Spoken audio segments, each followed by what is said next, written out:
Finally আমরা দার্জিলিং চলে এসেছি। তো ফার্স্টেই ভাবলাম আমরা ঘুম স্টেশনের এখানেই থামবো, কারণ এখানে কিছু ঘুরে টুরে তারপর অন্যদিকে যাব। তো সেখানে গিয়ে আমরা অনেকক্ষণ ফটোস ভিডিওস তুলেছি। ঘুরতে এসেছি আর ফটো ভিডিও করবো না তা কখনো হয় নাকি? সেই স্টেশনের ভেতরেই খাবারের স্টল ছিল, তাই ভাবলাম একটু আমরা কিছু খেয়ে নিই।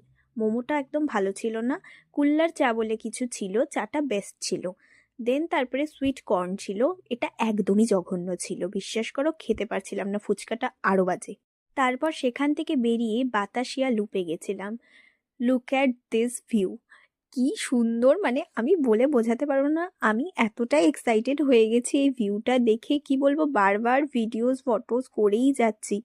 আর সেখান থেকে পাহাড়টা এতটা সুন্দর লাগছিল না দেখতে, কিচ্ছু বলার নেই জাস্ট। তারপর সেখানে অনেকক্ষণ ঘুরে টুরে আমরা নেপালি ট্রেডিশনের কিছু একটা ড্রেস পরেছিলাম, আমার পরার ইচ্ছে ছিল না, জোর জবস্তি পরিয়েছে। তারপর এই কিউট ফুলগুলো নিলাম, আমার খুব